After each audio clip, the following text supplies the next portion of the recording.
আকবরে ধ্বনি দিলে আল্লাহ খুশি হন। আল্লাহু আকবরের ধ্বনিতে শয়তান বেজার হয়। আল্লাহু আকবার মুসলমানদের জাতীয় স্লোগান। আল্লাহু আকবরের ভিতরে এমন পাওয়ার রয়েছে, যেই পাওয়ারের ভিতরে আল্লাহ তাআলা মুমিনদের ঈমানি স্পৃহা বৃদ্ধি করে দেন, মুমিনদের রক্ত গরম করে দেন। আর আল্লাহু আকবরের ধ্বনি শুনলে মুনাফিক নামীয় মুসলমানদের অন্তরের ভিতরে জ্বালা তৈরি হয়ে যায়। এই জন্য আজান দেওয়া হয় তো আল্লাহু আকবরের ধ্বনি দিয়ে, আল্লাহু আকবরের ধ্বনি দিয়ে আজান দেওয়া হয়। নামাজ শুরু করা হয় তো আল্লাহু আকবার বলে নামাজ শুরু করা হয়। রুকুতে যাই তো আল্লাহু আকবার বলে রুকুতে যেতে হয়।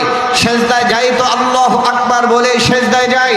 এমনকি মুসলমানের বাচ্চারা যখন জন্মগ্রহণ করে, ডান কানে আল্লাহু আকবারে ধরে দেওয়া হয়, বাম কানে আল্লাহু আকবারে ধরে দেওয়া হয়। এমনকি মুসলমানের সন্তানরা যখন শেষ বিদায় দেওয়া হয়, যখন তাদের জানাজার নামাজের মাধ্যমে চিরবিদায় দেওয়া হয়, তখনও তাদের সামনে নিয়ে আল্লাহু আকবারে ধরে দিয়ে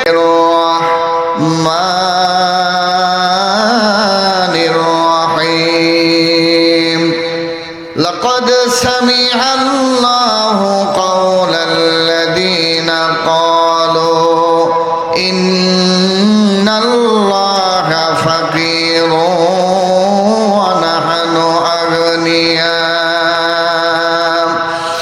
وقال تعالى في شان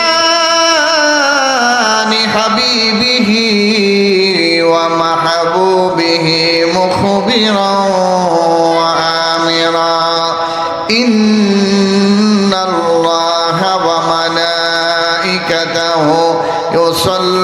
يصلون على النبي يا أيها الذين آمنوا صلوا عليه وسلموا تسليما اللهم صل على محمد وعلى آل محمد كما صليت على إبراهيم وعلى آل إبراهيم إنك حميد مجيد اللهم بارك على محمد وعلى آل محمد كما باركت على إبراهيم وعلى آل إبراهيم إنك حميد مجيد بلغ العلا بكماله كشف الدجى بجماله حسنت جميع خصاله صلوا عليه وآله لا إله إلا الله لا إله إلا الله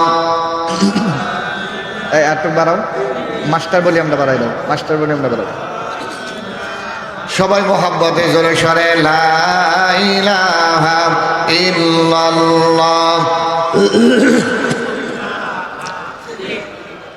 লা ইলাহা ইল্লাল্লাহ লা ইলাহা ইল্লাল্লাহ এই কথা বলবি না কিন্তু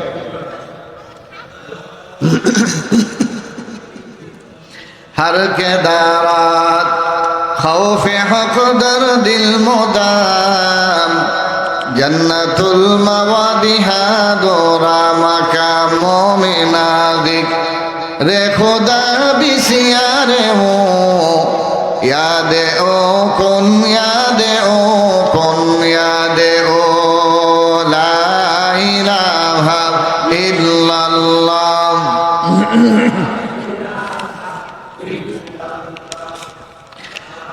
لا إله إلا الله محمد رسول الله صلى الله عليه وسلم বাংলাদেশের ঐতিহ্যবাহী জেলা গাজীপুরের অন্তর্গত কোনাবাড়ির ঐতিহ্যবাহী দ্বীনি প্রতিষ্ঠান দারুল উলুম হাজী করম আলী ইসলামিয়া মাদ্রাসা কর্তৃক আয়োজিত ঐতিহাসিক 12তম ওয়াজ ও দোয়ার মাহফিলের অত্যন্ত শ্রদ্ধাভাজন সভাপতি জনাব রফিকুজ্জামান রফিক ভাই, প্রধান অতিথি আলহাজ সাজ্জাদুর রহমান মামুন সাহেব সহ আজকের মাহফিলের অন্যান্য অতিথিবৃন্দ, আমন্ত্রিত মুআজ্জিজ মুকাররম মুআজ্জিবুল ইহতিরাম হযরত উলামা ইকরাম, আস্তে আস্তে আমাদের মাঝে আগমন করবেন আমাদের প্রধান বক্তা এবং বিশেষ করে আমাদের মাঝে উপস্থিত রয়েছেন কোনাবাড়ী উলামা পরিষদের প্রতিষ্ঠাতা সভাপতি, কোনাবাড়ী উলামা ইকরামের মুরব্বী আলহাজ হযরত মাওলানা সৈয়দ শফিক রহমান সাহেব হাফিজাহুল্লাহ সহ মাহবুব রহমান সিরাজি, আব্দুল মালিক ধুলুশ্বরী সহ উপস্থিত কোনাবাড়ী উলামা পরিষদের দায়িত্বশীল হযরত উলামা ইকরাম সবাই মাদ্রাসায় অবস্থান করছেন। যথাসময়ে সবাই স্টেজে আসবেন। আমার সামনে উপবিষ্ট দিনদার ইমানদার পরহেজগার কালিমার ঝন্ডাবাহী পিতৃতুল্য মুরব্বিয়ান ইজম যুবক বন্ধুগণ, পর্দার আড়ালে অবস্থানরত সতী সাধবী সর্বে গুণাগুণের নেতা আমার শ্রদ্ধেয় মা ও বোনেরা, আমরা আল্লাহ রব্বুল ইজ্জতুল জালালের দরবারে শুকরিয়া আদায় করি যে মহান রব্বুল ইজ্জতুল জালাল আমাদের মতো তার কতিপয় নগণ্য গোলামকে কোরআন ও সুন্নাহর কিছু কথা বলা ও শোনার জন্য জান্নাতি সামিয়ানার নিচে আসার বসার তৌফিক দিয়েছেন। এই জন্য ওই মহামনিবের আলিশান দরবারে ওই মনিবের দেওয়া জবান, ওই মনিবের শেখানো ভাষায় কালিমাত শুকর আদায় করি আলহামদুলিল্লাহ। জবানটা খুলে বলেন আল্লাহু আকবার, মুসলমানের আওয়াজে বলেন আল্লাহু আকবার। রব্বানা লাকাল হামদ হামদান কাসীরান তাইয়িবান মুবারাকান ফি। সম্মানিত হাজিরিন, আল্লাহু আকবারের ধ্বনি দিলে আল্লাহ খুশি হন। আল্লাহু আকবারের ধ্বনিতে শয়তান বেজার হয়। আল্লাহু আকবার মুসলমানদের জাতীয় স্লোগান। আল্লাহু আকবারের ভিতরে এমন পাওয়ার রয়েছে যে পাওয়ারের ভিতরে আল্লাহ তাআলা মুমিনদের ঈমানি স্পৃহা বৃদ্ধি করে দেন, মুমিনদের রক্ত গরম করে দেন। আর আল্লাহু আকবারের ধ্বনি শুনলে মুনাফিক নামীয় মুসলমানদের অন্তরের ভিতরে জ্বালা তৈরি হয়ে যায়। এই জন্য আজান দেওয়া হয় তো আল্লাহু আকবারের ধ্বনি দিয়ে, আল্লাহু আকবারের ধ্বনি দিয়ে আজান দেওয়া হয়। নামাজ শুরু করা হয় তো আল্লাহু আকবার বলে নামাজ শুরু করা হয়। রুকুতে যাই তো আল্লাহু আকবার বলে রুকুতে যেতে হয়। সেজদায় যাই তো আল্লাহু আকবার বলে সেজদায় যায়। এমনকি মুসলমানের বাচ্চারা যখন জন্মগ্রহণ করে ডান কানে আল্লাহু আকবারে ধরে দেওয়া হয়, বাম কানে আল্লাহু আকবারে ধরে দেওয়া হয়। এমনকি মুসলমানের সন্তানরা যখন শেষ বিদায় দেওয়া হয়, যখন তাদের জানাজার নামাজের মাধ্যমে চিরবিদায় দেওয়া হয়, তখনও তাদের সামনে নিয়ে আল্লাহু আকবারে ধরে দিয়ে নামাজের মাধ্যমে তাদেরকে বিদায় দেওয়া হয়। তার মানে হলো মুসলমানের গোটা জিন্দেগি হলো আল্লাহু আকবারের লালন করা আর ধারণ করা। অতএব মুসলমানের সন্তানেরা যদি আজও আমার নবী সাহাবায়ে কেরামের মতো আল্লাহু আকবারের ধ্বনিকে ধারণ করতে পারত, আমার নবী সাহাবায়ে কেরামের মতো তাদের মুসলমানের আওয়াজে আল্লাহু আকবারের ধ্বনি দিয়ে বাতিলের সামনে দাঁড়িয়ে যাইতে পারত, আমার নবী সাহাবায়ে কেরামের সামনে বাতিলরা যখন পরাজিত হয়েছে, বদরের ময়দানে 313 জনের মোকাবেলায় 1000 পরাজিত হয়েছে, উহুদের ময়দানে 1000-এর বিরুদ্ধে 3000 পরাজিত হয়েছে। এরপরে রোমানদের বিরুদ্ধে মুসলমানরা 1,000,000কে পরাজিত করেছে।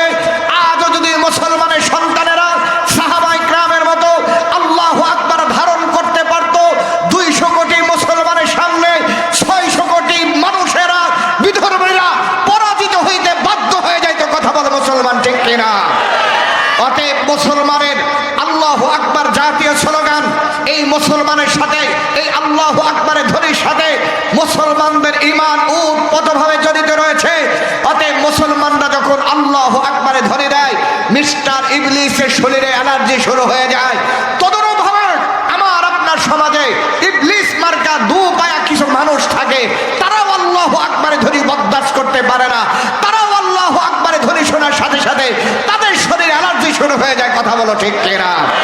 কিন্তু আমাদের স্পষ্ট বক্তব্য হলো আল্লাহু আকবারের ধ্বনিতে কে বেজার আর কে খুশি এটা দেখার আমাদের টাইম নাই। আল্লাহু আকবার মুসলমানদের জাতীয় স্লোগান। অতএব মুসলমান হিসাবে যতদিন আমরা জীবিত থাকবো ততদিন আল্লাহু আকবারের ধ্বনি আমরা দিতেই থাকবো। কথা বলেন ঠিক কিনা? এই জন্য জোরে বলেন আল্লাহু আকবার। মুসলমানের আওয়াজে বলেন আল্লাহু আকবার। আরে আল্লাহু আকবারের ধ্বনিতে তো এমন পাওয়ার, আল্লাহর পয়গম্বর হুনাইনের জিহাদ থেকে যখন মদিনায় ফেরেন, হুনাইনের লড়াই শেষ হয়ে গেল, হুনাইনের যুদ্ধ শেষ হয়ে গেল, হুনাইনের যুদ্ধ থেকে মদিনার দিকে রওনা হয়ে গেলেন। প্রতিমধ্যে নামাজের সময় হয়ে গেল, নামাজের বিরতি দেওয়া হলো। নামাজের আগে হযরতে বিলাল যখন আল্লাহু আকবার বলে আযানের কালিমাগুলো উচ্চারণ করতেছেন, তখন ওই প্রতিমধ্যে কিছু বাচ্চারা তারা হযরতে বিলালের আল্লাহু আকবারের ধ্বনি এটা নতুন তারা শ্রবণ করেছে, এই জন্য তারা এটা নতুন মনে করে তারাও নিজেদের মতো করে হযরতে বিলাল আল্লাহু আকবার বলে, তারাও আল্লাহু আকবার বলে। তবে তাদের বলাটা ছিল একটু ব্যঙ্গ করে, তাচ্ছিল্য করে। এই তাচ্ছিল্য করে আল্লাহু আকবার বলাটা রাসূলের কান পর্যন্ত চলে যায়। রাসূলের কানে যাওয়ার পর আল্লাহর পয়গম্বর আযান শেষ হয়ে গেল, নামাজ শেষ হয়ে গেল। রাসূল বলতেছেন, যারা এই আল্লাহু আকবার যেই বাচ্চারা ব্যঙ্গ করে উচ্চারণ করেছে ওদেরকে ধরে নিয়ে আসো। ওদেরকে ধরে নিয়ে আসা হলো। ধরে নিয়ে আসার পরে রাসূল এই বাচ্চাদেরকে তাদেরকে একটু প্রশংসা করলেন, এই বাচ্চাদেরকে একটু ফুলাইলেন যে মাশাআল্লাহ তোমাদের ভিতরে একজন আল্লাহু আকবারে ধরে দিয়েছ, যার কণ্ঠটা অনেক চমৎকার, যার আওয়াজটা অনেক বলিষ্ঠ, সেই বাচ্চাটাকে। বন্ধুগণ,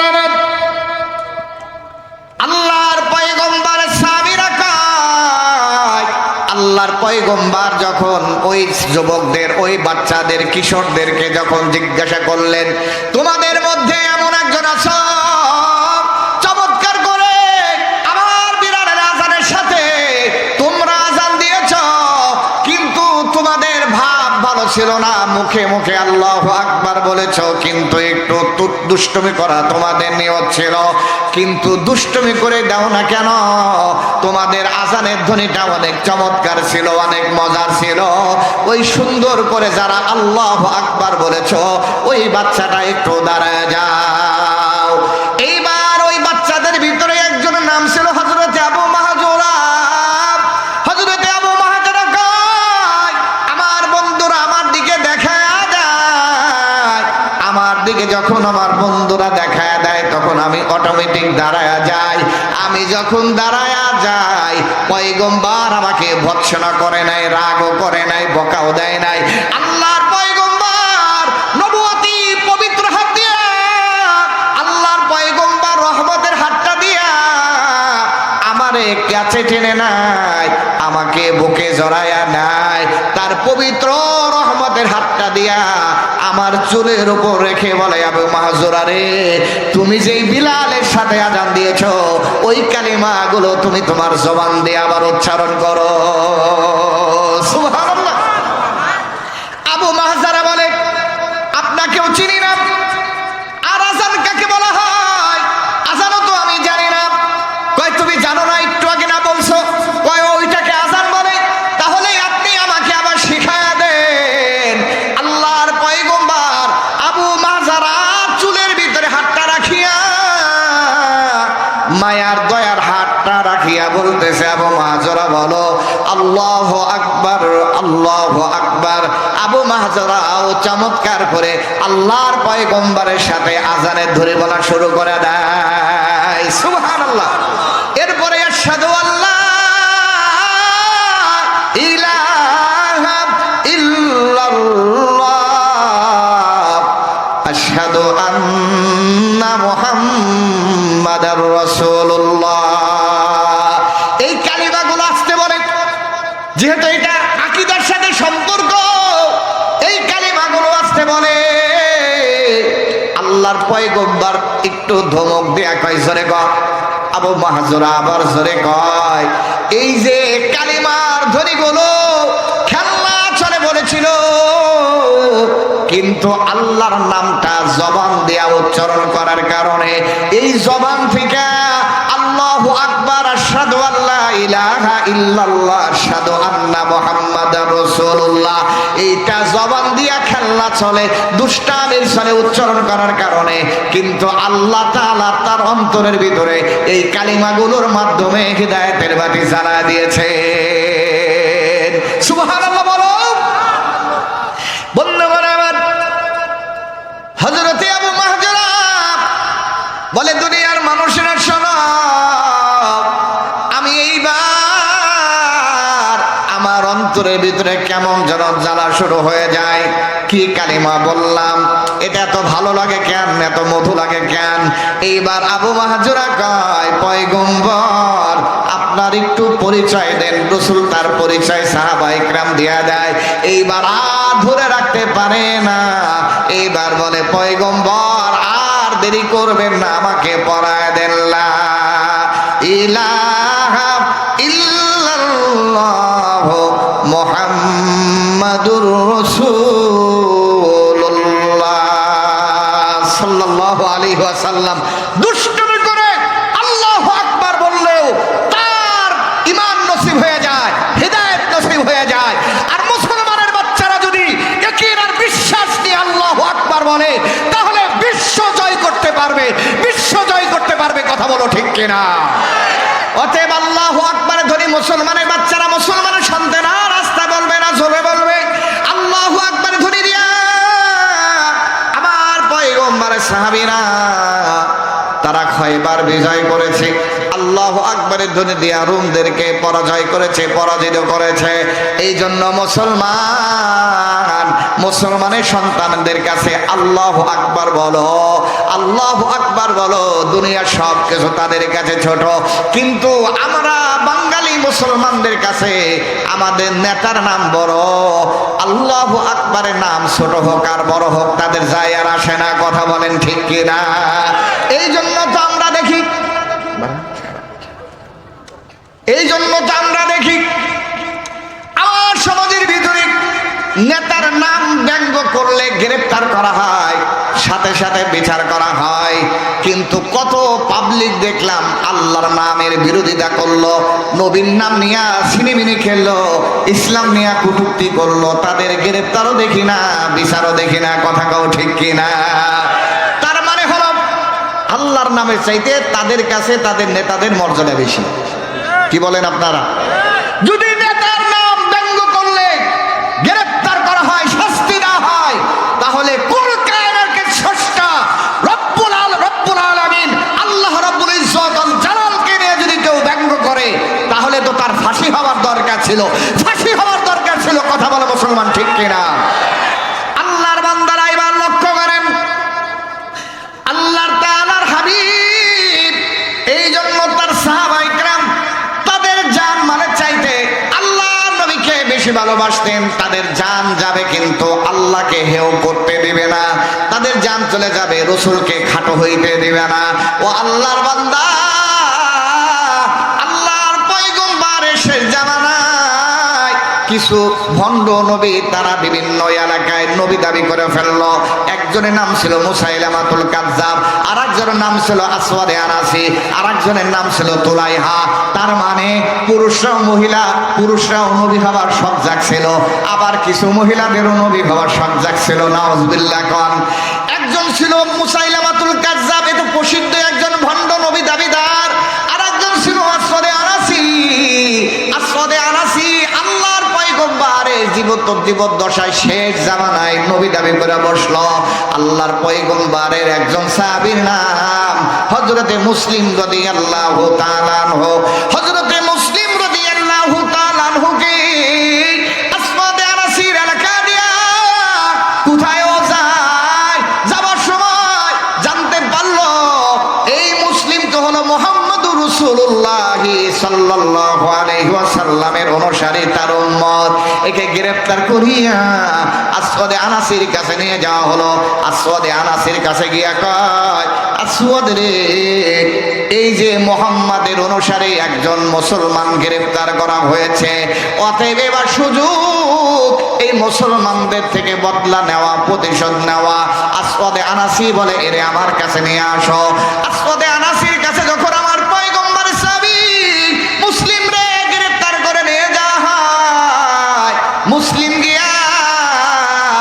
আসওয়াদে আনাসির কাছে পড়ছে। এইবারে আসওয়াদে আনাসি কয়, মুসলিম রে, তুমি তো আল্লাহর প্রতি ঈমান আনছো, মুহাম্মদুর রাসূলুল্লাহর প্রতি ঈমান আনছো, আল্লাহর প্রতি ঈমান আনছো, সমস্যা নাই, কিন্তু মুহাম্মদুর রাসূলুল্লাহ থেকে তোমার ঈমানটা ছাড়া লাগবে। নাউজুবিল্লাহ। এই এগুলো রে খেদাই দে, তো দরকার নাই এগুলো, যা খেদা খেদাই গেল, এই এখান থেকে খেদাই গেল।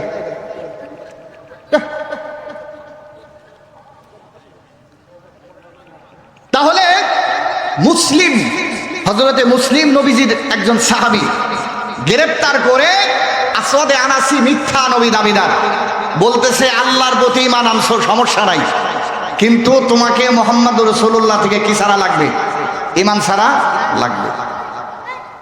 আল্লাহর বান্দারা লক্ষ্য করেন, এইবার হযরতে মুসলিম আসওয়াদে আনাসিকে কয়, আসওয়াদ রে, তুমি আমারে তোমার উম্মতদের মতো, তুমি ভণ্ড নবী দাবিদার, তোমার উম্মতদের মতো আমারে মুসলমান মনে করছো, তোমার জানা নাই যে আমরা আমাদের রাসূলের জন্য জানও দিতে জানি, মালও দিতে জানি, শুধু জান মাল না, তামাম জগতের মালিকও যদি আমরা হতাম, আমরা আমাদের আল্লাহ আর আমাদের রাসূলের জন্য সব ত্যাগ করতেও রাজি হয়ে যাইতাম। সুবহানাল্লাহ।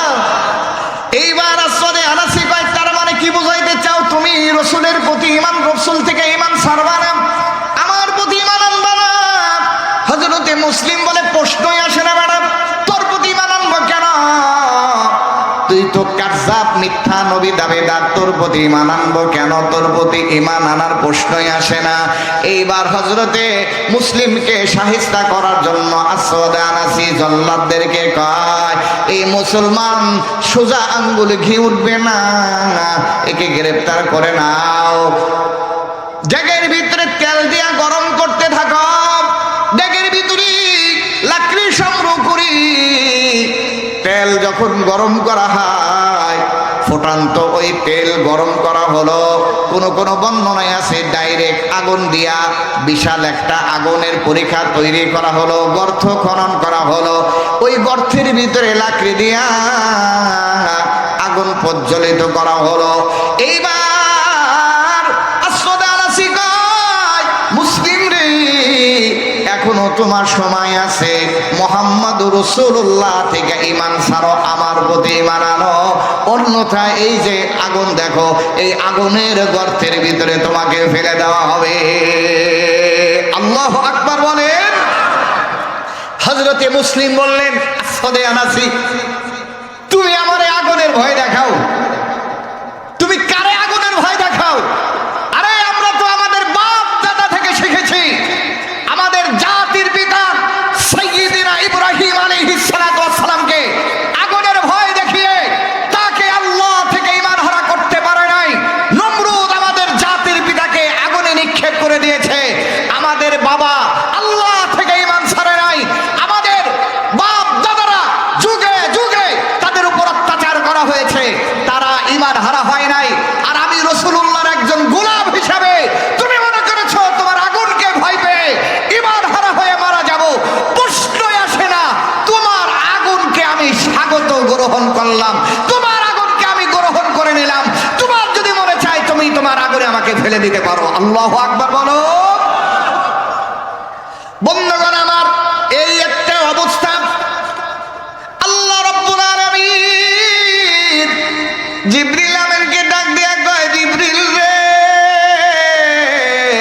যা যা আমার পয়গম্বরের কাছে যাও, পয়গম্বরে গিয়া সালাম দিয়া কও, পয়গম্বর,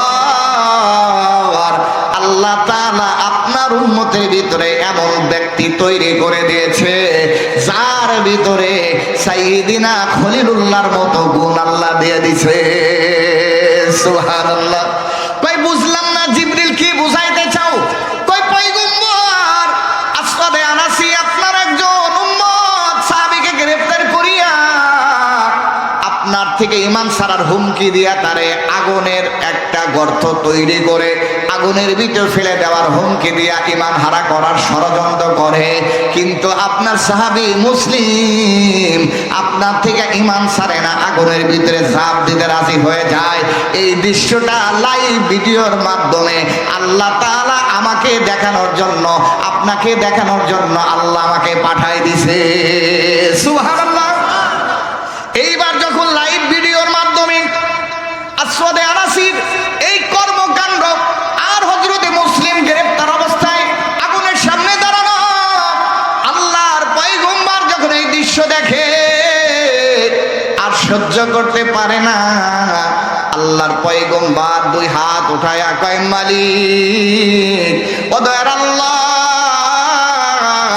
তুমি যদি খলিলুল্লাহ ইব্রাহিমের জন্য আগুনকে ঠান্ডা করে দিতে পারো, তুমি তো ওই আল্লাহ যে আল্লাহ আমার সাহাবী মুসলিমের জন্য আগুন ঠান্ডা করে দিতে পারো। আল্লাহু আকবার। আল্লাহর বান্দারা লক্ষ্য করেন, এইবার আল্লাহ রাব্বুল আলামিন দোয়া মঞ্জুর করে নাই। আল্লাহ রাব্বুল আলামিন আগুনে অর্ডার করে দেয়, কুল্লা ইয়া নারু কুনি বারদা ওয়া সালামান আলা ইব্রাহিম। আল্লাহ তাআলা জিবরিল পাঠায় দেয়া কয়, জিবরিল যা ওই আগুনটা ইব্রাহিম আলাইহিস সালাতু ওয়াস সালামের জন্য যেরকম ঠান্ডা হয়ে গিয়েছিল, আমার পয়গম্বরের সাহাবী যার ভিতরে ইব্রাহিমের গুণ আছে, তাকে ওই আগুনটা ঠান্ডা করে দাও। ওই আসওয়াদে আনাসি আগুনের ভিতরে ফেলবে, কিন্তু পয়গম্বর ইব্রাহিমের মতো আমার হাবিবুল্লাহর উম্মত আর সাহাবীর জন্য একটা পশমও আগুন পোড়াইতে না পারে। সুবহানাল্লাহ। আগুনে ফেলে দেওয়ার জন্য হুমকি দেওয়া হয়, রক্ষা করে কে? এই শাহাদাত আঙ্গুলটা ওসা করেন, বলেন বলেন আল্লাহ। আরো জোরে বলেন আল্লাহ। হিফাজতের মালিক কে? আওয়াজ দিয়ে বলেন কে? ও আল্লাহর বান্দা হাত নামান। আগুনে পোড়ানোর ক্ষমতা নাই, যদি আল্লাহ আগুনকে পোড়ানোর ক্ষমতা না দেয়, আর আল্লাহর হুকুম ছাড়া ছুরিও জবাই করতে পারে না, যদি আল্লাহর হুকুম না থাকে। ওই যে ইব্রাহিম খলিলুল্লাহ নিজের পুত্র ইসমাইলকে জবাই দেওয়ার জন্য যে মিনার ময়দানে নিয়ে যায়, ধারালো অস্ত্র দিয়া জবাই করার জন্য গলার উপর পোষ মারিয়া দেয়। আপনারা ভালো জানেন, বলেন তো ছুরি কি কাটতে পারছে? তার মানে হলো ছুরিও কাটতে পারে না যদি মালিকের অর্ডার না থাকে। তার মানে হলো আমার আল্লাহর অর্ডারের বাইরে কোনো কিছুই করা সম্ভব না। এই জন্য অনেকে অনেক ভুল তার করে, অনেকে অনেক দেখবেন যে লাফালাফি করে, একদম এটা করবে সেটা করবে। আমরা জানায়া দেই, কিচ্ছু করতে পারবা না যদি আমার মালিকের ফায়সালা না থাকে। কথা বলেন ঠিক কিনা? অনেকেই মনে করে যে এটা করে ফেলবো, সেটা করে ফেলবো, যেই করছি এটা করছি সেটা করছি না। আমার আল্লাহর ফায়সালা না হওয়া পর্যন্ত কোনো কিছুই বান্দার দ্বারা হবে না। যা করেন আমার মালিক মানুষের মঙ্গলের জন্যই করবেন। কথা বলেন ঠিক কিনা? সম্মানিত হাজিরিন, এইবার হযরতে মুসলিমকে বলা হচ্ছে যে ঈমান ছাড়ো, আমার প্রতি ঈমান আনো, অন্যথায় আগুনের ভিতরে ফেলে দেওয়া হবে। হযরতে মুসলিম বলতেছে, তোমার আগুন টাগুন দিয়ে আমারে ভয় দেখায় লাভ নাই, তার কারণ আমরা মুসলমান। এই জন্য আমাদেরকে বহুত ভয় দেখানো হয়েছে, অনেক দিন আমাদেরকে ভয় দেখানো হয়েছে। এখনো দেখবেন আতিনিতা পাতিনিতা সাতানি তারাও এখন আবার লাফালাফি করে ভয় দেখায়। কথা কয় না কেন? হায় রে, এমন নেতাও ভয় দেখায় যেই নেতাদের গোনার আগেও টাইম ছিল না, এখনো কি নাই? টাইম নাই। এইরকম নেতারাও কি করে এখন? ভয় দেখানোর চেষ্টা করে। আমরা সেই সাহাবীদের উত্তরসূরি, আমরা সেই মুসলিমের উত্তরসূরি, আমরা খাব্বাব খুবাবের উত্তরসূরি। আমরাও তোমাদেরকে হুঁশিয়ার করে দিতে চাই, আমরা দিনের জন্য, ইসলামের জন্য, আল্লাহর জন্য, নবীর জন্য, কুরআন আর আল্লাহর রাস আল্লাহর জমিনে প্রতিষ্ঠা করার জন্য জান দেওয়া লাগলে জান দিয়ে দেব, মাল দেওয়া লাগলে মাল দিয়ে দেব, কিন্তু কোন বাতিলের সামনে মাথা নত করব না, মাথা নত করব না। কথা বলো ঠিক কিনা? সম্মানিত ভাইরা আমার, হযরতে মুসলিম বললেন, আসওয়াদে আনাসি রে, ভয় দেখায় লাভ নাই, আমার সর্বশেষ কথা হলো, তুমি আমারে ভয় দেখাইয়া কিছু করতে পারবা না। তোমার যদি মনে চায় আগুনে ফেলে দিতে পারো। এইবার আসওয়াদে আনাসি চিন্তা করলো, অনেকক্ষণ তো বুঝাইলাম যাতে কইরা সহজে সে ঈমান হারা হইয়া আমার প্রতি ঈমান আনে, কিন্তু লম্বা টাইম তাকে বোঝানোর বড় কাজে আসে না। এই জন্য জল্লাদ রে গায়, জল্লাদ রে, এর বোঝানোর মাধ্যমে আর বোঝা মনে হয় কাম হবে না।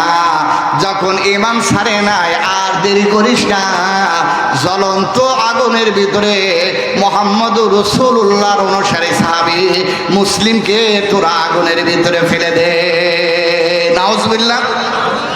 বন্ধুগণ আমার, আগুনের ভিতরে আল্লাহ নবী সাহাবী হযরত মুসলিমকে ফেলে দেওয়া হয়।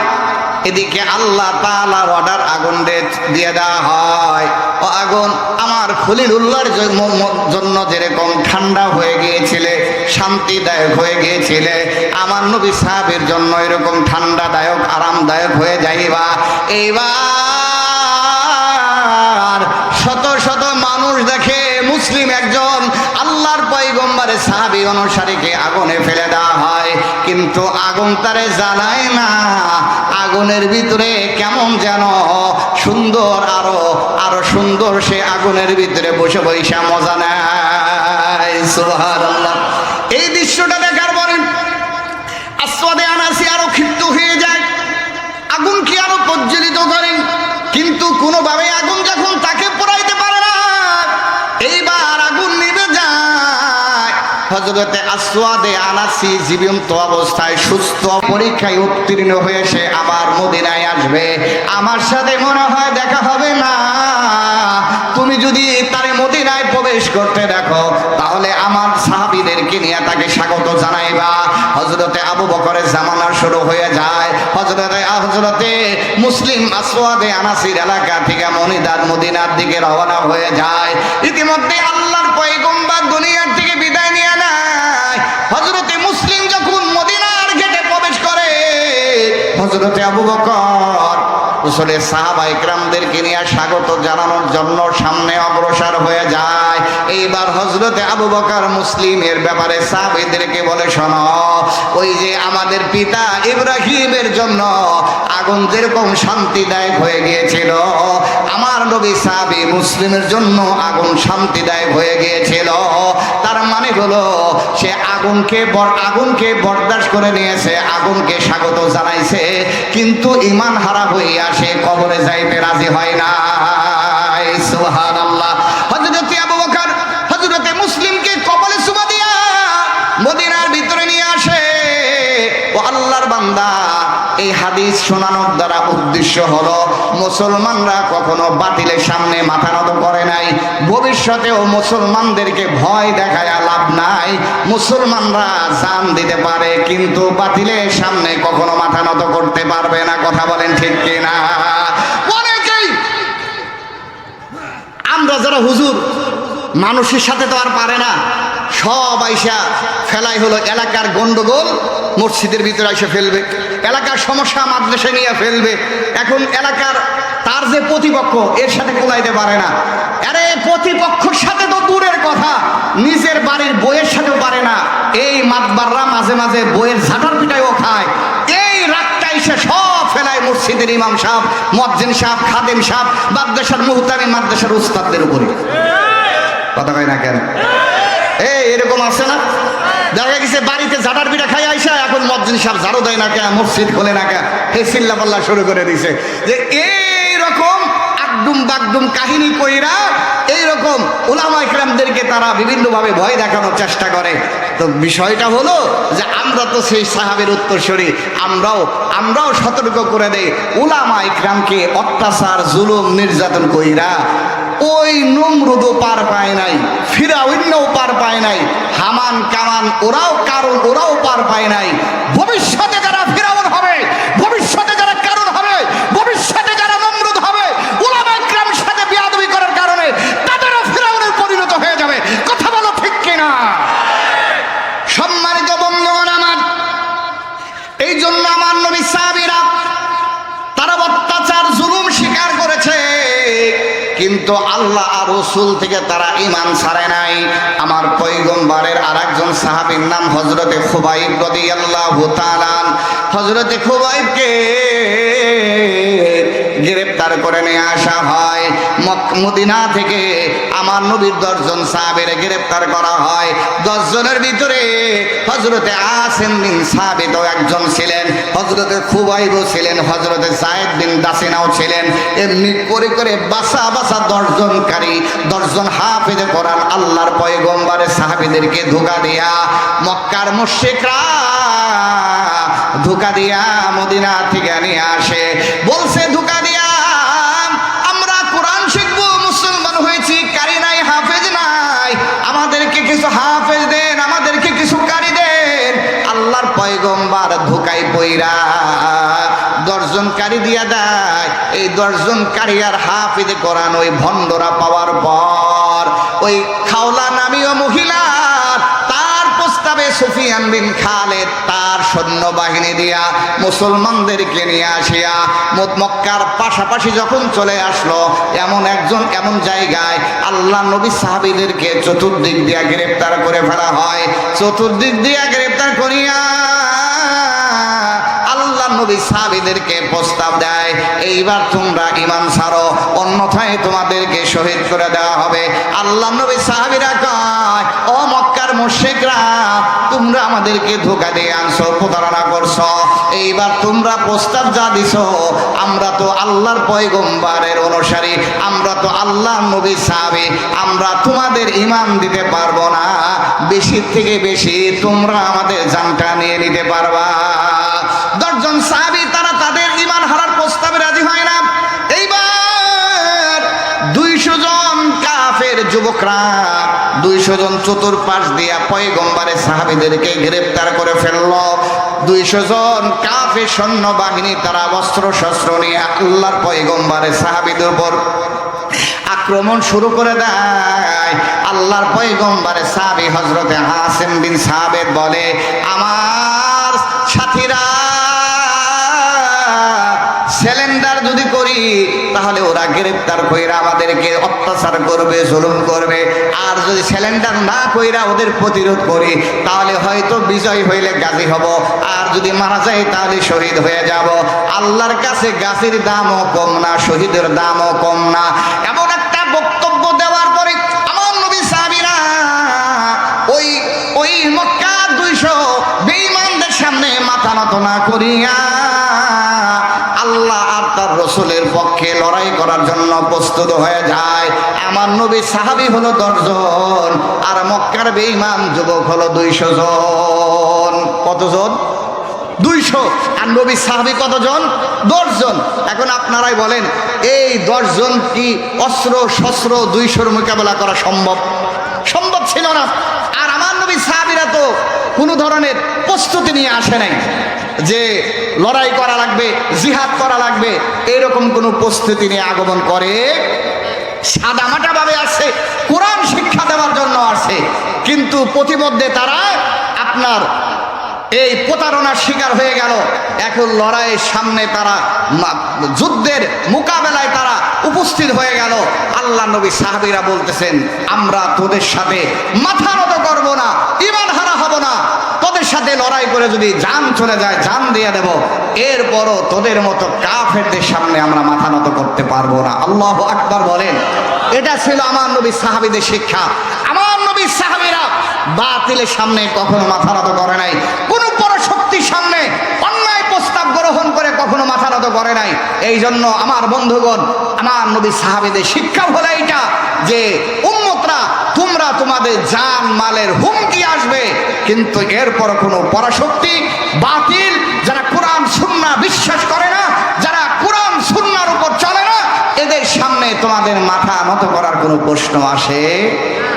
আল্লাহর বান্দারা, এত লম্বা সময় নাই, অবস্থা ভালো না তো, দাম বসে, এই তো অবস্থা খারাপ। আল্লাহর বান্দারা ভালো করে বসেন,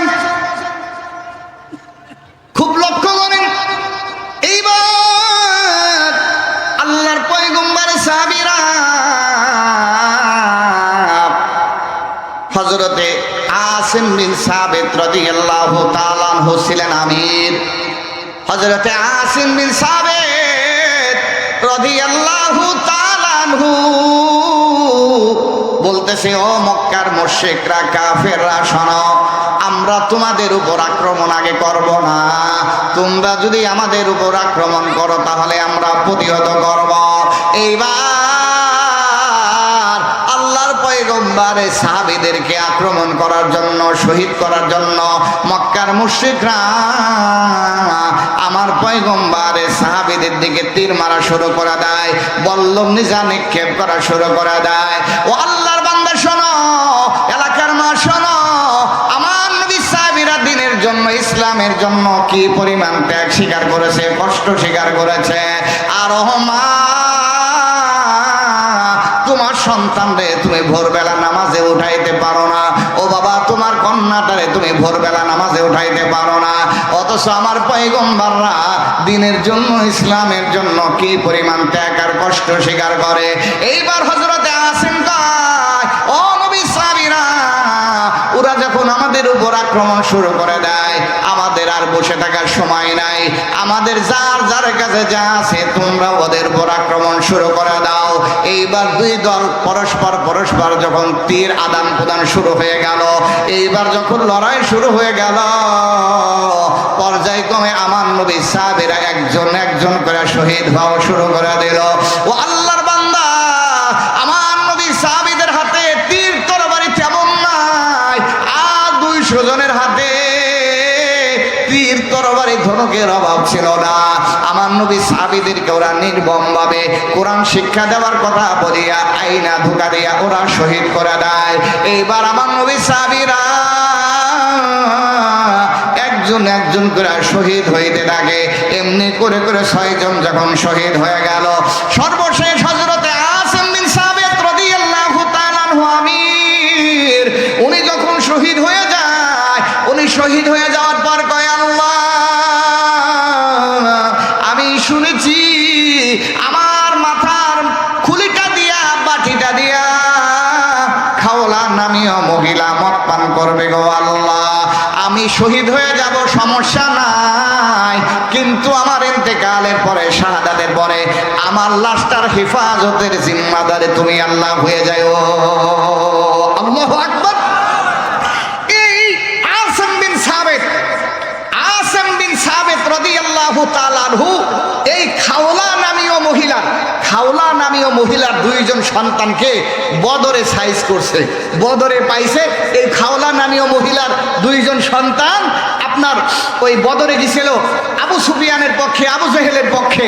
হযরতে আসিম বিন সাবিত এই 2 সন্তানকে বদরের ময়দানে সাইজ করার কারণে খাওলা শপথ করেছিল, আমার যদি রক্ত থাকে তাহলে আমি এই আসিম বিন সাবিতরে গ্রেফতার করে তার মাথার বাটি দিয়া মদ পান করব। নাউজুবিল্লাহ বলেন। হযরতে আসিম এই জন্য আল্লাহর কাছে দোয়া করে, আল্লাহ, আমার শাহাদাত হব, শহীদ হব, এতে আমার কোনো আফসোস নাই, দুঃখ নাই, কিন্তু আমি শাহাদাতের পরে আমার লাশটার হেফাজতের জিম্মাদার আপনি হয়ে যাবেন, যাতে করে আমার লাশের সাথে বেঈমানের গোষ্ঠী বেয়াদবি করতে না পারে। সুবহানাল্লাহ বলেন। দোয়াটা মঞ্জুর হয়ে গেল, দোয়াটা কবুল হয়ে গেল। এইবার আল্লাহর নবী সাহাবী হযরতে আসিম বিন সাবিত শাহাদাত বরণ করলো। ও আল্লাহর বান্দা, এলাকার মা শোনো, আল্লাহ রাব্বুল আলামিন আল্লাহর পয়গম্বরের সাহাবীদের কেমন সাহায্য করে। ও আল্লাহর বান্দা, এইবার ওই দুশমনেরা, বেঈমানেরা হযরতে আসিম বিন সাবিতের মাথাটা যদি নিয়া খাওলা নামীয় মহিলার কাছে দিতে পারে তাহলে 100 লাল উট পুরস্কার পাবে। কত উট? 100 উট পাবে, 100 লাল উট পুরস্কার পাবে। এই যুবকরা তো খুশি, ওরে সুবহানাল্লাহ, এখন তো শহীদ করে ফেলছি, এখন শুনে মাথাটা কাটবো আর মাথাটা নিয়ে খাওলা নামীয় মহিলার কাছে দেব, তাহলে কত উট পাওয়া যাবে? 100 লাল উট পাওয়া যাবে। এই খুশিতে আত্মাহারা হইয়া ওরা উপরে উঠতেছে, পাহাড়ের উপরে উঠে, পাহাড়ের উপর উঠা আমার নবী সাহাবী হযরতে আসিম বিন সাবিতের মাথা কাটার জন্য প্রস্তুতি নেয়। আর হযরতে আসিম বিন সাবিত শহীদ হওয়ার পূর্বে আল্লাহর কাছে দোয়া করছে, আল্লাহ আমার লাশের জিম্মাদারি আপনারে দিয়ে গেলাম, আপনি আমার লাশটা হেফাজত করিয়েন। দোয়াটা মঞ্জুর করে নিছে। আমি আপনাদের কাছে জানতে চাই, এই যে নবী সাহাবীর দোয়াটা আল্লাহ কবুল করে নিছে, লাশের হেফাজতে জিম্মাদারি নিছেন কে? আওয়াজ দিয়ে বলেন কে? লাশের জিম্মাদারি নিলেন আল্লাহ। এখন যদি তাম পৃথিবীর মানুষও তার লাশটাকে বেইজ্জতি করতে চায়, আমি আপনাদের কাছে জানতে চাই, পারবে? আওয়াজ দিয়ে বলেন পারবে? এটার নাম হলো ঈমান। এটাই আমাদের বিশ্বাস করা লাগবে। ও আল্লাহর বান্দা ভালো করে শোনেন, এলাকার মা ভালো করে শোনো। এইবার আল্লাহর পয়গম্বরে সাহাবী হযরতে আসিম বিন সাবিতের মাথাটা কর্তনের জন্য, কাটার জন্য যখন বেঈমানেরা ওই পাহাড়ের উপরে উঠিয়া যায়, কিন্তু আল্লাহর মা দুনিয়ার বার আল্লাহ তাআলা আসিম বিন সাবিতের মাথা লাশের জিম্মাদার হয়ে যায়। এইবার আমার আল্লাহ আমার নবী সাহাবীর সাথে যেন কাফেররা বেইজ্জতি করতে না পারে, অসম্মানী করতে না পারে, আল্লাহ আমার নবীর একজন সাহাবীর ইজ্জত রক্ষার জন্য ওই ভীমরুল আর বল্লা এই সৈন্যবাহিনী পাঠায়া দেয়।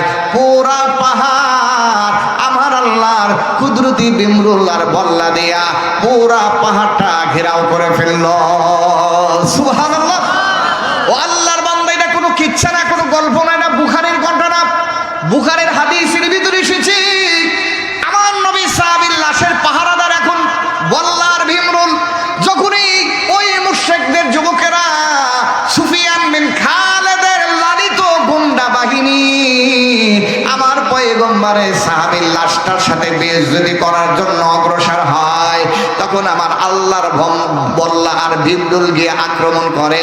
ওরা দেখতেও পারে না, দেখার আগে এমন একটা কামড় দিয়ে দেয়, জায়গায় বেরেক হয়ে যায়। আল্লাহু আকবার বলো। এটা বুখারীর 2য় খণ্ডের ভিতরে হাদিসটা উল্লেখ করা হয়েছে। সুফিয়ান বিন খালিদ 100 লাখ পুরস্কার নেওয়ার জন্য এই যুবকদেরকে লালিত পালিত কইরা নবী সাহাবীদের বিরুদ্ধে লাগায়া দেয়। এইবার আল্লাহর বান্দা এই যুবকরা যখন দেখলো যে আমরা তো সুফিয়ান বিন খালিদের মাথা তো দূরের কথা, পাহাড়ের উপরেই তো আমরা যাইতে পারি না, পাহাড়ের উপরে যাইতে গেলেই আমাদেরকে আক্রমণ করা হয়। ভীমরুল গিয়া এমন আক্রমণ করে, যারে আক্রমণ করে ওইটাই জায়গায় বেড়ে হয়ে যায়। এই জন্য কইল পুরস্কারের দরকার নাই, আগে জানটা বাজায়। এই জন্য কয় রাত্রে বেলায় আসবো মাথাটা নেওয়ার জন্য। যেহেতু রাত্রে বেলায় মৌমাছি ভীমরুল বল্লা এগুলো তারা যার যার বাসায় চলে যাবে, রাত্রে বেলায় ওরা থাকবে না, রাত্রে বেলায় এসে মাথাটা নিয়ে যাব। এই চিন্তা কইরা কৌশল কইরা সবাই যার যার বাড়িতে চলে যায়। আমার নবীর সাহাবীর লাশটা পাহাড়ের উপরে পড়ে থাকে। সুবহানাল্লাহ। এইবার সবাই চলে গেছে, যে দিনের বেলায় তো পারলাম না, এখন রাত্রে বেলায় মাথাটা কাটবো। মাথাটা কাইটা ওই খাওলা নাবি ও মহিলার কাছে দিতে পারলে কত উট? 100টা উট, মানে এই জামানায় আপনার 100টা সেই হাইফাই গাড়ি, যার দাম 1 কোটি টাকা হবে। ওই জামানার 100 লাল উট, মানে এই জামানার আপনার কোটি টাকার গাড়ি। এত দামি পুরস্কার, এটা কে না চায় নেওয়ার জন্য? এই জন্য আমাদের অবস্থা এরকম, ইমান থাকে থাক যাই যাক, আগে পুরস্কারের দরকার। এতে যদি আলেমরে বেইজ্জতি করা লাগে, ইমামরেও বেইজ্জতি করা লাগে, হুজুররেও বেইজ্জতি করা লাগে, এরপর আমাদের যুবকরা এটা কইরা হইলেও পুরস্কার নেওয়ার জন্য উত পেতে থাকে। এরকমও কিছু যুবক আমাদের সমাজে আছে, ঠিক না? ঠিক না? আর আমার রফিক ভাইয়ের মতো যারা শ্রদ্ধেয় ব্যক্তি, মাশাআল্লাহ, সে অনেক আলেমদেরকে সম্মান করে, যেটা আমি নিজে প্রমাণিত, যেটা সে আমার সাথে করে আর কি, আমি যেটা জানি। এরকম কিছু ভদ্র মানুষও আছে সমাজে, যারা তাদের দল, যারা তাদের সমাজ এটা পড়ে, কিন্তু একজন আলেম যদি হকের উপর থাকে, তার জন্য বেইজ্জতি না হয়, সেই পদক্ষেপ এরকমও কিছু মানুষ আছে গ্রহণ করে। কথা বলেন ঠিক কিনা? এই জন্য আল্লাহর বান্দা এবার আসেন, খুব ভালো করে বলছেন, ওই আসিম বিন সাবিতের মাথাটা এখন নিতে পারে নাই। সবাই দিনের বেলায় চলে যায়, রাত্রে বেলায় মাথাটা কাটার জন্য তারা আগমন করবে। করবে এই পরিকল্পনা করে যায়। কিন্তু আল্লাহর বান্দা আমার নবী সাহাবীর লাশের জিম্মাদার কে? আওয়াজ দিয়ে বলেন না বাবা কে? ও বন্ধু মুসলমানের আওয়াজে বলো কে? আমার নবী সাহাবীর লাশের জিম্মাদার আল্লাহ। এইবার ওরা রাত্রে বেলায় আসবে, আমার নবী সাহাবীর লাশটা বেইজ্জতি করবে। যারা দিনের জন্য শহীদ হলো, কোরআনের জন্য শহীদ হলো, ইসলামের জন্য শহীদ হয়ে গেল, ও আল্লাহর বান্দা যারা ইসলামের জন্য শহীদ হয়ে যায়, কোরআনের জন্য শহীদ হয়ে যায়, আল্লাহ তাআলা ওদের ব্যাপারে কয় ওরা মরে না, ওরা আমার জান্নাতি হয়ে যায়। সুবহানাল্লাহ। আল্লাহ রাব্বুল আলামিন বলেন ওয়ালা তাকুলু লিমান ইউকতালু ফি সাবিলিল্লাহি আমওয়াত বাল আহয়াউ ওয়ালাকিন লা তাশউরুন। আল্লাহু আকবার বলেন। ও আল্লাহর বান্দা শোনো, আল্লাহ কয় বান্দারে, যারা আমি আল্লাহর রাস্তায় আমার কোরআনের জন্য, ইসলামের জন্য, দ্বীনের জন্য, নবীর জন্য যারা জান দিয়া দেয়, ওরা মরে না, ওরা মরে না, ওরা শহীদ হয়ে যায়। আর যারা শহীদ হয়ে যায় তারা আমি আল্লাহর জান্নাতে ঘোরাঘুরি করতে থাকে। এই জন্য হযরতে আসিমের জিম্মাদার হয়ে গেছেন আমার আল্লাহ। এইবার রাত্রে বেলায় সৈন্যবাহিনী এই সুফিয়ান বিন খালিদের 200 যুবক আসছে মাথাটা কাটার জন্য। মাথাটা নিতে পারলে 100 ডলার লুট পুরস্কার পাওয়া যাবে। ও আল্লাহর বান্দা শোনা, ওরা রাত্রে বেলায় যখন আসছে, রাত্রে হওয়ার আগেই, সন্ধ্যার আগে আল্লাহ তাআলা মরুভূমির ভিতরে বন্যা দিয়ে দিছে। আল্লাহু আকবার বলো। মরুভূমিতে বন্যা হয় নাকি? আরে মরুভূমিতে বন্যা হওয়া এটা তো অকল্পনীয়। মরুভূমির ভিতরে বন্যা হয়ে গেল। এই বন্যা দিয়া আল্লাহ রাব্বুল আলামিন আমার নবী সাহাবী হযরতে আসিম বিন সাবিতের লাশটা ভাষায় নিয়ে গেল। এইবার যখন রাত্রে বেলা হইল, রাত্রে বেলায় পাহাড়ের উপর উঠা দেখে আর আসিম বিন সাবিতের লাশ পাওয়া যায় না। বহুত খোঁজাখুঁজি কইরাও তারা লাশটা না পাইয়া এইবার খাওলার কাছে গিয়া কয়, খাওলা রে, আমরা তো আসিমকে শহীদ করছি কিন্তু মাথাটা আনতে পারি নাই, পুরস্কারটা দিয়া দাও। এইবার খাওলা কয়, শর্ত ছিল কি, চুক্তি ছিল কি? চুক্তি ছিল মাথা আনবা পুরস্কার পাইবা, মাথা আনতে পারো নাই পুরস্কারও পাইবা না। আল্লাহু আকবার। তার মানে তোমরা মাথা আনতে পারো নাই, পুরস্কারও পাইবা না। মাঝখান দিয়া সবাই জাহান্নামী হয়ে গেল, আমার নবী সাহাবীরা কোরআনের জন্য জান্নাতি হয়ে গেল। এই জন্য দ্বীনের জন্য, ইসলামের জন্য, কোরআনের জন্য আমার নবী সাহাবীরা শাহাদাত বরণ করেছে, কিন্তু মাথা নত। আওয়াজ দিয়ে বলেন মাথা নত। আল্লাহর বান্দা 7 জন শাহাদাত বরণ করছে, শহীদ হয়ে গেল, কিন্তু আরো 3 জন জীবিত। এই 3 জনের ভিতরে একজনের নাম হযরতে খুবাইব। হযরতে খুবাইব রাদিয়াল্লাহু তাআলা আনহুকে গ্রেফতার করা হয়। হযরতে খুবাইবকে গ্রেফতার কইরা মক্কায় নিয়ে যাওয়া হয়। মক্কায় নিয়ে হযরতে খুবাইবকে বিভিন্ন ভাবে প্রলোভন দেওয়া হয়। খুবাইব রে, তুমি ঈমান ছাইরা দাও, তাহলে আসিম বিন সাবিতের মতো তোমার শহীদ হওয়া লাগবে না, তোমার মরা লাগবে না। তুমি যুবক মানুষ, কেন তুমি অল্প বয়সে জানটা দিয়ে দিবা? তুমি শহীদ হইবা কেন অল্প বয়সে? হযরতে খুবাইব পায়, ও আল্লাহর দুশমন, নবীর দুশমনেরা শোনো, আমার 3 জন, আমার 7 জন দোস্ত তারা আল্লাহর জান্নাতে চলে যায়। তারা তো আল্লাহর জান্নাতে ঘোরাঘুরি করে শাহাদাত বরণ করিয়া। তোরা যদি ঈমানের কারণে আমারেও শহীদ করে দাও, আমি আমার দোস্তদের সাথে গিয়ে মিলিত হব। তোদের এই হুমকি দামকি আমি পরোয়া করি না। সুবহানাল্লাহ। এইবার তারে হুমকি দুমকি দিয়ে কোনো লাভ হলো না। ও আল্লাহর বান্দা, বুখারীর হাদিস, 2 খণ্ডের হাদিস। খুব ভালো করে শোনো যুবক, এলাকার যুবক যারা আছো, যুবতী বন্ধুরা আছো, খুব ভালো করে শোনো রে যুবক। এইবার হযরতে খুবাইবকে শুলে চড়ানো হবে, তাকে ফাঁসি দেওয়া হবে। গোটা এলাকার ভিতরে ঢোল পিটা দেওয়া হলো, তামাম এলাকার ভিতরে ঢোল পিটা দেওয়া হলো। মসজিদে আয়েশা হাজী সাহেবরা যারা হজে গিয়েছেন মসজিদে আয়েশায় গিয়া অনেকে উমরার ইহরাম বাইদা উমরা করেন। হাজী সাহেব এখানে আছেন তো নাকি? আছেন দুই একজন যারা হজে গেছেন বা উমরায় গেছেন, আছেন নাকি?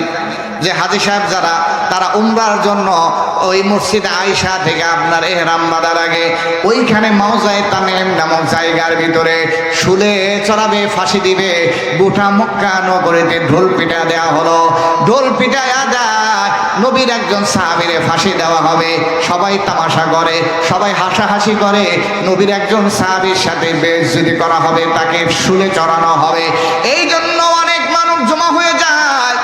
আল্লাহর পয়গম্বরের সাহাবী হযরত খুবাইব মনে কষ্ট না, আল্লাহর কাছে দোয়া করে, আল্লাহ আমার মনের ইচ্ছা ছিল তোমার নবীর সাথে লড়াই করিয়া তোমার নবীর সামনে আমি আমার জীবনটা উৎসর্গ করে দেব, কিন্তু আল্লাহ তোমার নবী মদিনায়, আমি হইলাম মক্কায়, আমার সালামটা তোমার নবীর কাছে কে পাঠাবে? আমি তো এখন শাহাদাত বরণ করব, আমার কোনো আফসোস নাই, কিন্তু আমার মরার আগে সালাম তোমার নবীর কাছে পৌঁছায়া দাও। আল্লাহু আকবার বলেন।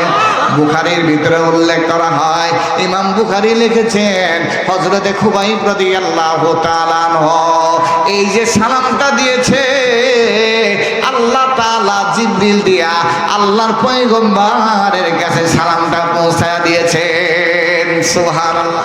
শুধু এখানে ক্ষান্ত নয়, আল্লাহ তাআলা হযরতে খুবাইবের দৃশ্যটা আল্লাহর পয়গম্বরের লাইভ ভিডিওর মাধ্যমে দেখায়া দেয়। ও পয়গম্বর, এই দেখেন আপনার একজন সৈন্য, আপনার একজন সাহাবী, আপনার একজন অনুসারী, আপনার একজন উম্মত, আপনার জন্য আমার জন্য ইসলামের জন্য কত বড় কুরবানি তাদের দেখেন। লাইভ ভিডিওর মাধ্যমে আল্লাহর পয়গম্বর হযরতে খুবাইবের দৃশ্য দেখায় দেওয়া হয়। এইবার মক্কার মুশরিকরা, যুবকরা হযরতে খুবাইব রে কয়, খুবাইব রে তোমার মনের আশা কি বলো?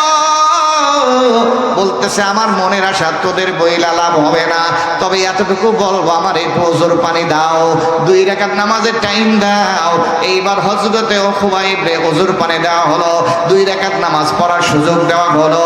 ও আল্লাহর বান্দা, এই যে ফাঁসির আসামিরে তওবা করানো হয়, নামাজ বা ইত্যাদি তার মনের আশাটা জিজ্ঞাসা করা হয়, এই সুন্নতটা ফাঁসির আসামি যে 2 রাকাত নামাজ পড়ে, এই সুন্নতটা হযরতে খুবাইব থেকে চালু হয়েছে। সুবহানাল্লাহ। হযরতে খুবাইব নামাজ পড়ে, নামাজের পরে তারিখ শুলিতে চড়ানো হবে, ফাঁসিতে চড়ানো হবে। এইবার বলে খুবাইব রে এখনো সময় আছে, ইমান ছাড়া। হযরতে খুবাইব কয় মুশরিকরা আমারে চেনো নাই, আমি তো ওই আসিম, আমি তো আমার দোস্ত হযরতে আসিমের সাথে গিয়া মিলিত হব, তোমরা আমারে চিনো নাই, আমার দোস্তদেরকে শহীদ করছো আর আমরা জীবিত থাকবো মনে করছো না। হযরতে খুবাইব তাদের কাছে মাথাটা নত না কইরা এইবার কয় ফাঁসিতে চড়াও, সমস্যা নাই, কিন্তু হযরতে খুবাইব ওদের কাছে আবদার করে আমার চেহারাটা যেন আমার ঘর, আল্লাহর ঘর বাইতুল্লাহর দিকে আমার চেহারাটা যেন থাকে। আল্লাহর ঘর বাইতুল্লাহর দিকে যখন তার চেহারাটা ঘুরে যায়, শুকরিয়া আদায় কইরা আল্লাহর প্রশংসা করতে থাকে। এইবার মক্কার যুবকরা, দুষ্টরা, ওই সুফিয়ান বিন খালিদের লালায়িত এই শত্রুর গুন্ডা বাহিনীরা, তারা হযরতে খুবাইব রে পাথর মেরে মেরে ওই বাইতুল্লাহর দিক থেকে তার চেহারাটা ঘোরায়া দেয়। হযরতে খুবাইব কয় ফাআইনামা তুওয়াল্লু ফাসাম্মা ওয়াজহুল্লাহ। ও মক্কার মুশরিকেরা, তোমরা আমারে পাথর মাইরা আমার চেহারাটা বাইতুল্লাহ থেকে অন্যদিকে ঘোরায়া দাও, যেদিকে ঘোরাও ওই দিকটাই কার? কথা বলেন কার? যেদিকে ঘোরাও ওই দিকটা কার? আল্লাহ। আল্লাহ পশ্চিমেও আছে, পূর্বেও আছে, দক্ষিণেও আছে, উত্তরেও আছে না নাই? আওয়াজ দিয়ে বলেন আছে না নাই? জোরে বলেন আল্লাহু আকবার। মুসলমানের আওয়াজে বলেন আল্লাহু আকবার। ও আল্লাহর বান্দা, বাইমাইলের মানুষ, ভালো করে শোনেন, আমি আপনাদেরকে বুখারীর হাদিস শোনাই। আমি আমি আপনাদেরকে আমার পয়গম্বর সাহাবীদের ঈমানের কথা শোনাই। এইবার হযরতে খুবাইব রাদিয়াল্লাহু তাআলা আনহুকে শহীদ করে ফেলা হলো। পাথর মেরে মেরে আমার নবী সাহাবী হযরতে খুবাইবকে শহীদ করে দেওয়া হয়। ও আল্লাহর বান্দা, কোরআন শিক্ষা দিতে আইসা এরকম 7 জন আগে হয়েছে, পরে একজন 8 জন শহীদ হয়ে গেল, পরের আরো 2 জন ছিল, তাদেরকেও শহীদ করে দেওয়া হলো। ও আল্লাহর বান্দা, এইবার হযরতে খুবাইবের লাশটা নিয়েও তারা সিনেমিনে খেলবে, হযরতে খুবাইবের লাশটা নিয়েও তারা বেইজ্জতি করবে। ও আল্লাহর বান্দা, কিন্তু হযরতে খুবাইবের লাশটাও যেন তারা বেইজ্জতি করতে না পারে, লাশের সাথে যেন তারা তুচ্ছ তাচ্ছিল্য করতে না পারে।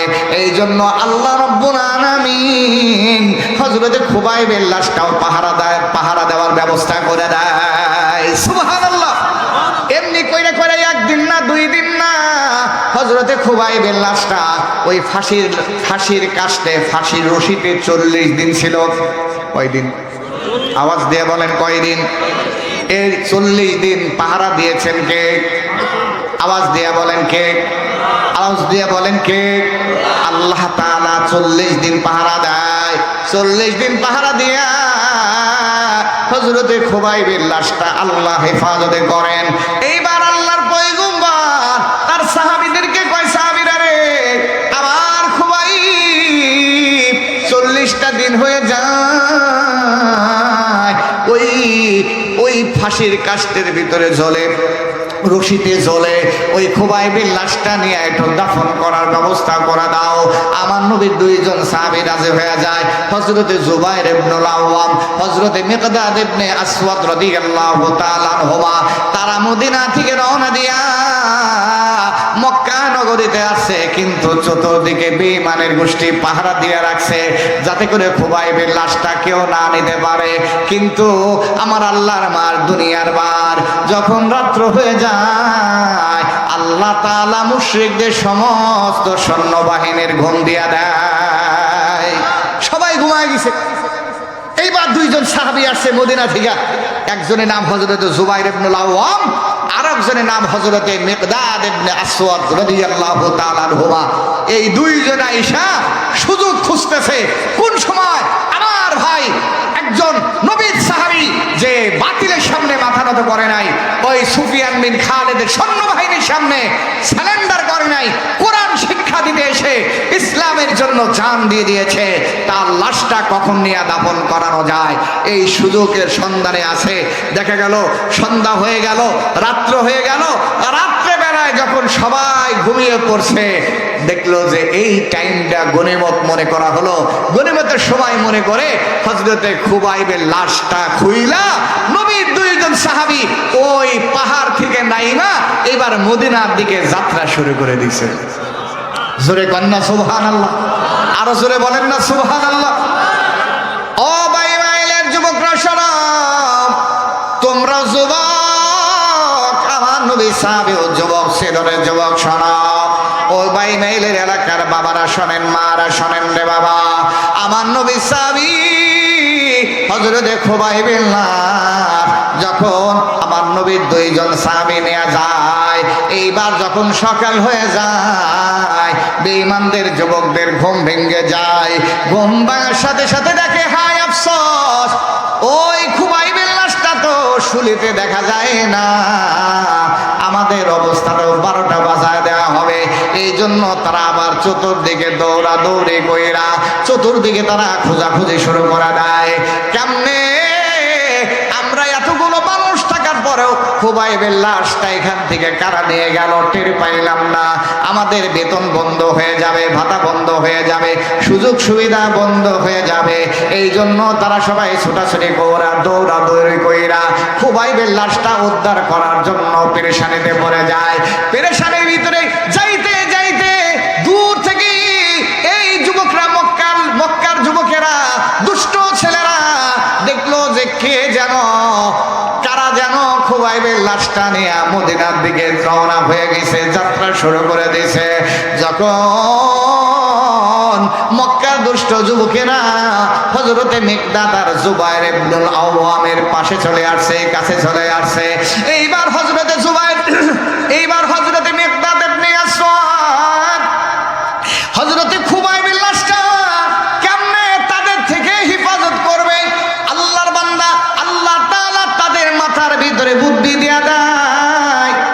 হযরতে খুবাইবের লাশটা এখন বাঁচানোর বাহ্যিকভাবে কোনো উপায় নাই। ওই শত্রুর যুবকরা, মক্কার দুষ্ট ছেলেরা সুফিয়ান বিন খালেদের গুন্ডা বাহিনীর কাছে চলে আসছে, এইবার খুবাইবের লাশটা আমাদের থেকে ছিনিয়ে নেবে।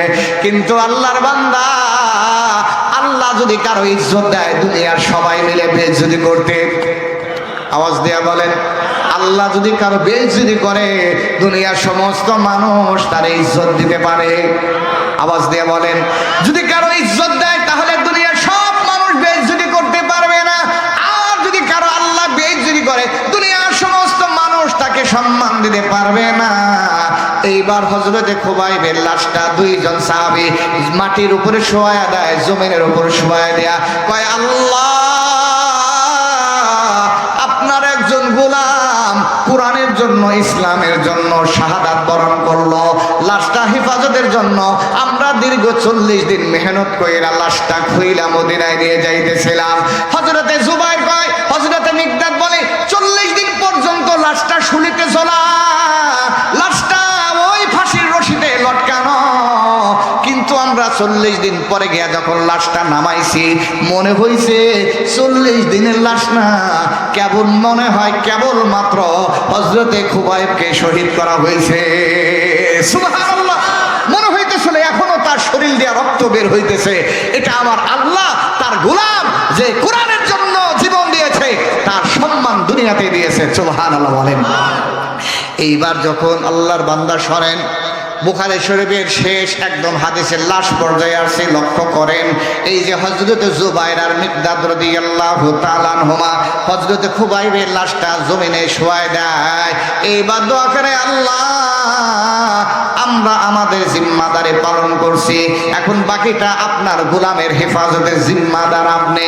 এই হযরতে খুবাইবের লাশটা হযরতে মিকদাদ কয়, জুবাইর ইবনুল আওয়াম কয়, আমরা জমিনে রাখতে দেরি হইছে, জমিনটা ফাইটা গিয়া, জমিনটা ফেটে গিয়ে হযরতে খুবাইবের লাশ জমিন তার ভিতরে গিলে নিতে দেরি করে নাই।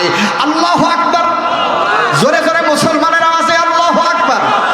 আরে আল্লাহর বান্দা আরো জোরে বলো না আল্লাহু আকবার। হযরতে খুবাইবের লাশটা হেফাজত করলেন কে?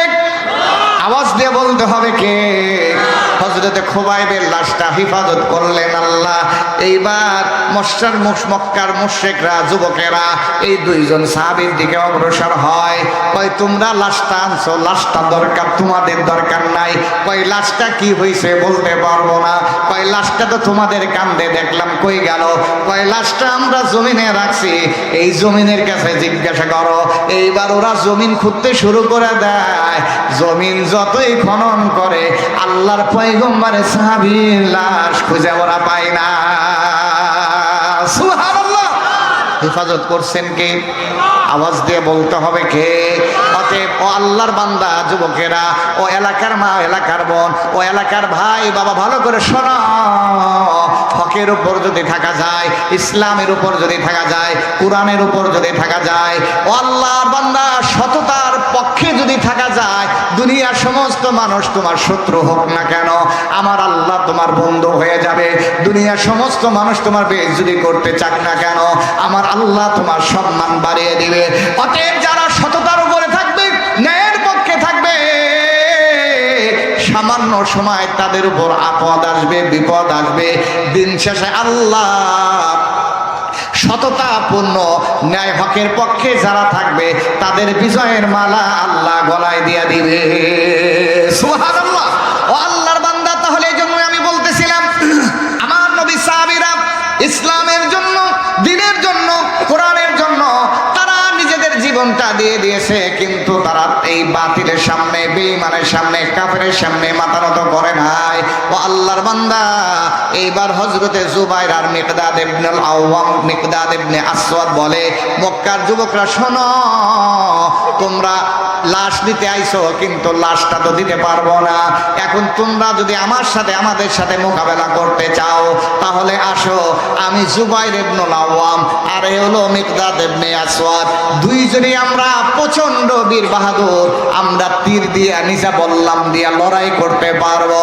তোমরা যদি সাহস থাকে আমাদের সাথে মোকাবেলা করার জন্য আসো। কিন্তু দেখা দিল ওরা আল্লাহর পয়গম্বরের সাহাবী সাথে মোকাবেলা করতে রাজি হয় নাই। শেষ পর্যন্ত মক্কার 200 জন যুবক আর মক্কার অসংখ্য যুবকরা পরাজিত বরণ করছে। আমার নবী সাহাবীদেরকে আল্লাহ বিজয় দিয়ে দিছে। সুবহানাল্লাহ। আল্লাহর বান্দারা, তাহলে আমি আপনাদেরকে যে কথাটা শুরু থেকে নিয়ে শেষ পর্যন্ত বুঝাইতে চাচ্ছিলাম, সেই কথাটা হলো যে ইসলামের জন্য, কোরআনের জন্য, হাদিসের জন্য, আল্লাহ তার রাসূলের জন্য যদি জান দেওয়া লাগে, মাল দেওয়া লাগে, আমার আল্লাহর দ্বীন কায়েমের জন্য যদি শাহাদাত বরণ করাও লাগে, আমরা রাজি আছি তো ইনশাআল্লাহ। আওয়াজ দিয়ে বলেন রাজি আছি তো ইনশাআল্লাহ। আমাদের কথা হলো আমরা যে যার মত দল করুক, যার যার পছন্দ সে দল করবে, এতে তার ব্যক্তিগত ব্যাপার, যার যার মনে চায় সে ভোট দিবে, কোনো আপত্তি নাই। কিন্তু একটা ক্ষেত্রে আমরা একমত, একটা ক্ষেত্রে আমরা একমত, সেটা হলো কোরআন, সেটা হলো ইসলাম। কোন আল্লাহর বান্দা যদি মুসলমানের নাম দিয়া সে যদি কোরআনের বিরোধিতা করে, ইসলামের বিরোধিতা করে, সে যত বড় নেতা হোক না কেন, আমরা তার সাথে নাই। কথা বলো ঠিক কিনা? আল্লাহর বান্দারা, আমি শেষ করে দেব। আমরা কালকে ফেসবুকের মাধ্যমে দেখলাম সেই নওগাঁ সম্ভবত একজন নেত্রী, সে মারাত্মক ইসলাম নিয়ে এটা বন্ধ করে ফেললো। সে বলল শরীরের জন্য তামাক ক্ষতিকর আর ধর্মের জন্য ইসলাম ক্ষতিকর। নাউজুবিল্লাহ, তাসতি কইলেন। আমার কথা হলো আপনার দল আপনি করবেন, আপনার রাজনীতি আপনি করবেন, এটা আমার কোনো আপত্তি নাই। যার যার, এটা গণতান্ত্রিক দেশ, যে যেটা করতে পারে তার ব্যাপার। আপনার পছন্দ মতো আপনি ভোট দেন, কোনো আপত্তি নাই। কোনো ব্যক্তি যদি অন্যায় করে আপনি ব্যক্তির বিরুদ্ধে বলেন, কোনো দল যদি অন্যায় করে ওই দলের বিরুদ্ধে বলেন। কিন্তু যত বড় নেতা হও না কেন, যখন কোরআন আর ইসলাম নিয়ে বিরোধিতা করবা, মনে রাখবা তোমরা যত বড় নেতা হও না কেন, পাবলিক কিন্তু ঝাঁটার পিটা দিতে দেরি করবে না, ঝাঁটার পিটা দিতে দেরি করবে না। কথা বলো ঠিক কিনা?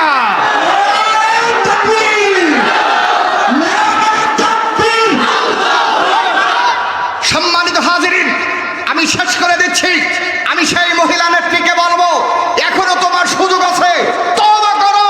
তুমি তামাকের সাথে ইসলামের তুলনা দিয়েছো, শরীরের জন্য তামাক ক্ষতিকর, ধর্মের জন্য ইসলাম ক্ষতিকর বলে তুমি বেঈমান হয়ে গিয়েছো।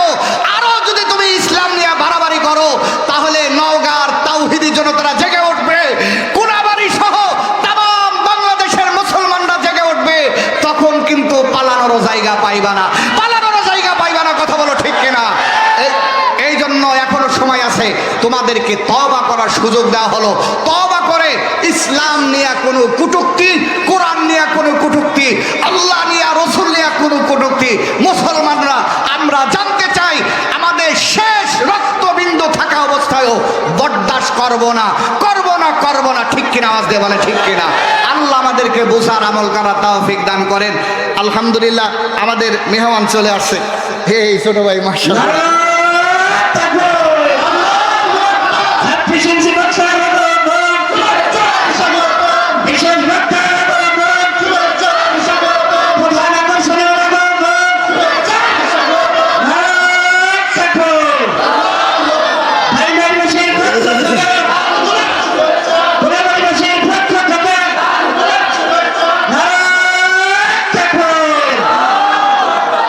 মাশাআল্লাহ, মেহমান চলে আসছেন।